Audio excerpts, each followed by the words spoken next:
Pada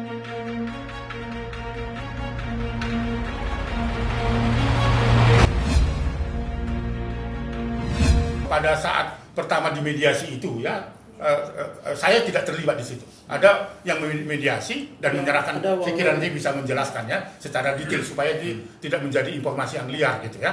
Saya kira sekali lagi, sekalipun misalnya ada kompilasi hukum Islam mengatakan bahwa anak 12 tahun kalau ada konflik dalam keluarga itu jatuh pada ibunya dan sebagainya kan. Tetapi ini bukan perspektif itu. Memang sengaja menghalang-halangi akibat dari konflik keluarga, apakah itu balas dendam atau apa, kita nggak tahu. Itulah yang akan dibuktikan pada proses persidangan yang akan datang. Sebenarnya anak itu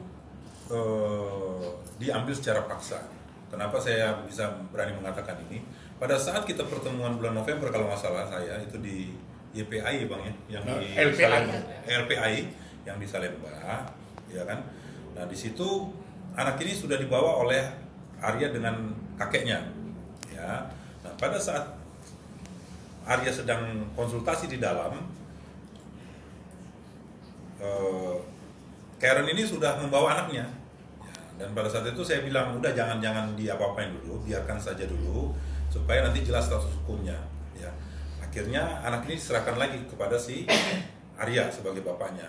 Terus saya tanya kenapa? Akhirnya mereka punya alasan begini, mereka bilang bahwa karena Arya ini punya sifat yang temperamen yang tadi sudah disampaikan oleh abang, ya kan? Makanya mereka berikan dulu sementara, jangan sampai nanti Arya itu melakukan suatu tindakan-tindakan yang bisa membahayakan baik orang lain maupun si anak. Jadi sebetulnya tidak diserahkan mas, tapi atas pertimbangan tadi kita berikan sabar, untuk bersabar. Setelah itu nanti akan dilakukan mediasi ulang, ya kan? Tapi ternyata waktu disurati si Arya itu sama sekali tidak digubris. Anak itu ada di Arya itu bukan sah secara hukum, tapi itu penguasaan fisiknya aja. Ya, dalam artian memang penyerahan tidak dengan rekomendasi, dalam artian dikatakan masih lisan. Bahwa Sepa akhirnya meninggal di tangan ayah kandungnya sendiri di apartemen itu, maka ketika saya mendapatkan berita ini, tentunya kalau itu terjatuh, apalagi di apartemen itu, orang tuanya ada di situ, maka itu merupakan kelalaian. Kelalaian menurut Undang-Undang Perlindungan Anak pasal 39, kelalaian yang mengakibatkan orang meninggal dunia itu dapat dipidana 15 tahun penjara.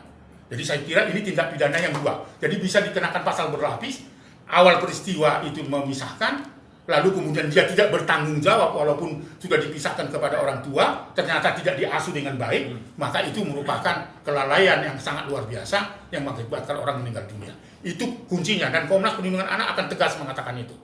Sekalipun saya prihatin ya, ikut bahwa saya kira Arya juga terpukul dan sebagainya. Saya hormat, bahwa saya menghormati itu dan menghargai itu. Ya, semua orang pasti kalau meninggal anaknya apa dalam posisi apapun pasti akan terpukul.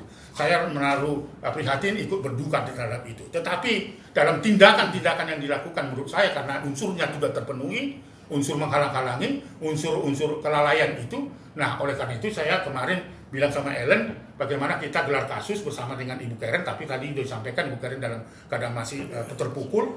Dalam waktu dekat kita akan coba itu gelar lagi, lalu kemudian posisi hukumnya bagaimana, langsung nanti saya kira kami siap mendukung kawan-kawan lawyer untuk membantu Ibu Karen dalam perspektif perlindungan anaknya. Saya kira jadi artinya posisi hukumnya akan kami serahkan dengan kawan-kawan lawyer ini, tapi dalam kesaksian atau pengalaman empirik apakah perspektifnya perlindungan anak dan sebagainya, kami akan siap membantu kawan-kawan supaya lancar, supaya ini tidak jadi fitnah dan tidak menjadi liar. Di pasal perlindungan anak, Undang-Undang Perlindungan Anak ya, pasal 39 itu tentang kelalaian mengakibatkan orang meninggal dunia, ancamannya di atas 5 tahun, minimal 5 tahun ya. Lalu kemudian pengabaian atau menghalang-halangi ibu atau sebaliknya bertemu dengan anak dan tidak memberitahu di mana, nomaden dan sebagainya, itu artinya melanggar pasal 26 dari Undang-Undang Perlindungan Anak, di mana kewajiban ibunya untuk membesarkan, bertemu, memberikan kasih sayang itu dihalang-halangi oleh orang yang sesungguhnya sebenarnya tidak boleh menghalangi. Ada praktik diskriminasi di situ. Itu melanggar pasal 76I dari Undang-Undang Perlindungan Anak. Jadi dua pasal itu bisa dikenakan, pasal berlapis kan. sangat siap sampai ke menjadi saksi ahli pun dalam proses persidangan itu. Saya akan sampaikan bahwa perspektif itu, dan kami yakini dan saya yakini, Komnas Perlindungan Anak saya yakini, ada saksi saudara Sekjen di sini akan siap membantu tim lawyer khususnya yang mewakili Ibu Karen. Ya. Bagi kami tidak ada toleransi, tidak ada kata damai terhadap kekerasan, apalagi menimbulkan kematian. Ya. Itu jelas. Itulah tugas fungsi Komnas Perlindungan Anak. Jadi bukan hanya sekedar mediasi, tetapi mengambil tindakan tegas bagi orang yang melanggar hak-hak anak, apalagi melakukan kekerasan terhadap anak, penelantaran terhadap anak, kelalaian pengasuhan terhadap anak, itu adalah pidana dan tidak ada toleransi terhadap itu. Siap kita membantu itu. Ya, bisa saja terjadi itu, dan itu akan kita lakukan bersama tentu pihak kepolisian untuk melakukan penyidikan itu. Kan bisa saja, bisa ada sekarang ini kan banyak fenomena anak bunuh diri ya karena tertekan dan sebagainya, kan bisa begitu. Nah kalau itu hasil penyidikan, saya kira kita patut dukung juga gitu loh. Tetapi kan ini masih dalam proses penyidikan, belum kita mendapatkan informasi apa penyebab sesungguhnya kematian dari Sepa.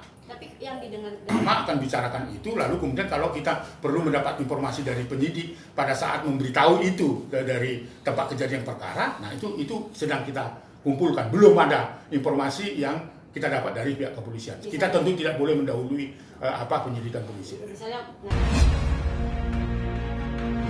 Pertama, sudah nampak terjadinya kekerasan terhadap Ananda dari bapaknya, dari Arya. Pada saat itu kan dalam penguasaan bapaknya di apartemen. Waktu itu saya jadi pendampingnya Karen dari penggiat perlindungan anak, bahwa kita meminta dengan secara resmi melalui tim security di apartemen, itu dia menolak tegas. Bahkan Pak Arya berusaha melarikan anak dengan sangat berbahaya, menaikkan anak dalam mobil hanya dengan diikat pengaman pengikat itu, dan melarikan mobil dengan kencang sekali. Dan kami waktu itu sebagai pendamping Ibu Karen itu melakukan pengejaran. Bahkan sayalah orangnya yang sempat melakukan tarik-menarik dengan Bapak Arya. Ya. Saya jadi saksi. Jadi saksi dan saksi yang melihat kejadian. Bang. Anak dalam kondisi meninggal sekalipun, hak dalam artian tuntutan hukum untuk Arya harus dilanjutkan dengan sangkaan yang mungkin sudah didiskusikan oleh Bang Aris, bahwa dengan sangkaan berlapis, karena memang banyak memenuhi syarat unsur-unsur Undang-Undang Perlindungan Anak 35 tahun 2014.